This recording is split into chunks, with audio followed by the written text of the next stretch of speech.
है हरिया, मैं काम करता हूँ बहुत बढ़िया, खाता हूँ खाना और रोज गाता हूँ गाना।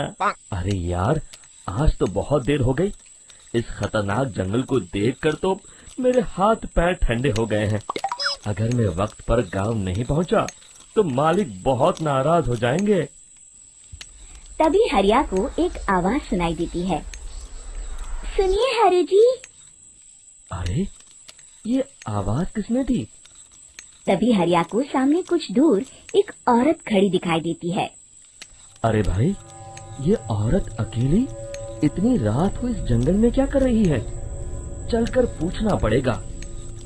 फिर हरिया अपनी बैलगाड़ी उस औरत के सामने लाकर रोक देता है और उससे पूछता है। अरे सुनिए, आप इतनी रात को इस खतरनाक जंगल में अकेली क्या कर रही हैं? तभी वो औरत मीठी आवाज में कहती है। अरे हरु जी, आप आ गए। मैं कब से आपका इंतजार कर रही थी। वैसे तो यहाँ से काफी लोग गुजर चुके हैं, लेकिन मैं खास आपका इंतजार कर रही थी। अच्छा, तुम सच कह रही हो? मुझे तो यकीन नहीं हो रहा है। वो क्या है ना, आज तक किसी ने मुझसे इतने प्यार से बात नहीं की। हाँ हाँ हरु जी, मैं सच कह रही हूँ। अब देर मत करिए और जल्दी से मुझे मेरे घर तक छोड़ दीजिए। हाँ हाँ, कौन सी बड़ी बात है, अभी छोड़ देता हूँ। आप मेरे पीछे बैलगाड़ी में बैठ जाइए और मुझे रास्ता बताते चलिए। फिर वो औरत हरिया की बैलगाड़ी में बैठ जाती है और हरिया बैलगाड़ी हाँकता हुआ आगे चल पड़ता है। फिर उस औरत के बताए हुए रास्ते पर चलते चलते हरिया बैलगाड़ी लेकर एक काली गुफा के आगे आकर रुक जाता है। हरिया उस औरत से पूछता है। हाँ देवी जी, आपका घर कहाँ है? यहाँ तो एक गुफा के अलावा और कुछ नहीं है। तभी अचानक वो औरत हवा में उड़ने लगती है। देखते ही देखते उसका सुंदर रूप एक डरावनी चुड़ैल में बदल जाता है और वो जोर जोर से हंसती है। अरे तू तो एक नंबर का बेवकूफ निकला। तू तो बड़ी आसानी से मेरी बातों में आ गया। अरे मर गया रे, ये तो एक चुड़ैल है। हे भगवान बचा ले, ये तो बड़ी डरावनी दिखाई दे रही है। और फिर अगले ही पल हरिया की बैलगाड़ी में रखा सारा सामान हवा में उड़ता हुआ उस काली गुफा के अंदर चला जाता है और वो चुड़ैल भी उस गुफा के अंदर जाकर कहीं गायब हो जाती है। हरिया ये नजारा देख बुरी तरह घबरा और परेशान हो जाता है। अरे, ये चुड़ैल तो मेरा सारा सामान लेकर गुफा में गायब हो गई। अब क्या होगा?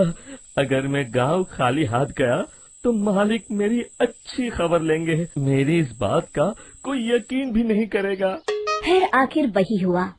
हरिया के मालिक चंपक सेठ को हरिया की किसी भी बात पर रत्ती भर भी यकीन नहीं हुआ। चंपक सेठ को लगा हरिया झूठ बोल रहा है और उसने ही लालच में आकर सारा सामान हड़प कर लिया है। फिर हरिया को बेईमान समझकर चंपक सेठ उसे काम से निकाल देता है। अगले दिन अपनी दुकान में परेशान बैठा चंपक सेठ गुस्से में बड़बड़ाता है। अरे, दुकान में तो सामान बिल्कुल भी नहीं है। अब मुझे ही शहर जाकर सामान लाना होगा। फिर वो अपनी बैलगाड़ी लेकर शहर चला जाता है।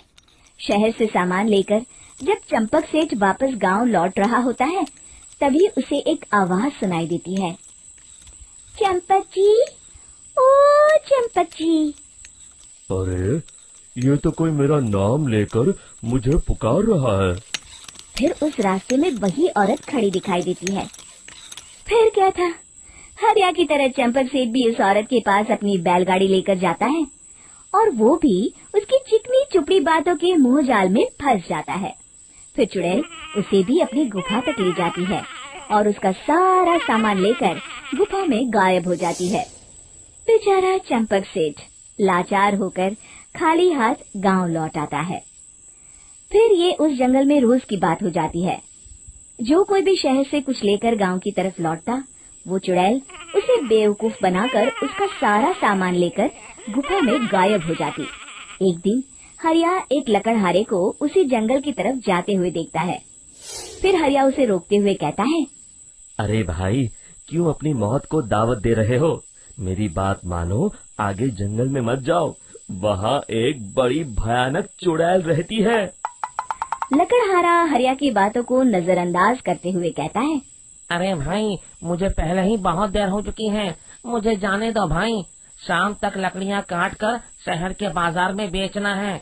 तुम अपनी ये कहानी किसी फुर्सत में बैठे इंसान को सुनाओ, अब मैं तो चला। इतना कहकर लकड़हारा वहाँ से आगे जंगल की तरफ चला जाता है। फिर अगले दिन गांव के मुखिया के घर के बाहर बहुत सारे लोग जमा हो जाते हैं। तभी हाथ में कुल्हाड़ी लिए खड़ा लकड़हारा कहता है, अरे मुखिया जी, अब आप ही हमें बचाइए उस जंगल वाली चुड़ैल से। हमारा सारा काम तो शहर से ही होता है। अरे मुखिया जी, उस चुड़ैल की वजह से तो मैं पूरी तरह बर्बाद हो गया हूँ। हम सबको मिलकर उस चुड़ैल का कोई इलाज करना पड़ेगा। तभी भीड़ में खड़ा वीरा कहता है, आप लोग चिंता मत करिए, कल से वो चुड़ैल किसी को नहीं लूट पाएगी। मेरे पास एक बहुत अच्छी तरकीब है। तभी चंपक सेठ उसका मजाक उड़ाते हुए कहता है, अरे तेरा नाम वीरा है तो क्या हुआ? तूने अभी उस चुड़ैल को देखा नहीं है? जाकर अपना काम कर, बड़ा आया। तब मुखिया जी कहते हैं, नहीं नहीं चंपक सेठ, मुझे लगता है हमें इस लड़के को एक मौका देना चाहिए। फिर सभी गांव वाले मुखिया जी की बातों से सहमत हो जाते हैं और वीरा शाम को एक बैलगाड़ी में कुछ सामान लादकर उस जंगल की ओर चल देता है। वीरा, ओ वीरा, कहाँ जा रहा है? तभी वीरा मुड़ के देखता है, वही चुड़ैल एक औरत के रूप में खड़ी है। अरे बहन जी, मैं आपको ही ढूंढ रहा था। देखिए, मैं आपके लिए क्या लाया हूँ। अरे वाह, तो खुद मेरे लिए इतना सामान लाया है। तू ही अकेला गांव में समझदार है। जरा देखो, मैं भी खोल के, बड़ी भूख लगी है। जैसे ही चुड़ैल उस सामान पर से कपड़ा हटाती है, एक भगवान शिव की तेज रोशनी उसके अंदर मूर्ति से निकलती है और चुड़ैल अपने असली रूप में आकर जलने लगती है। अरे मैं जल रही हूँ, बचाओ! बचाओ! ओम नमः शिवाय, मर गई मैं! देखते ही देखते वो चुड़ैल राख के साथ उड़ जाती है और सभी गांव वाले भी वहां आ जाते हैं। शिक्षा बुराई पे सदा अच्छाई की ही जीत होती।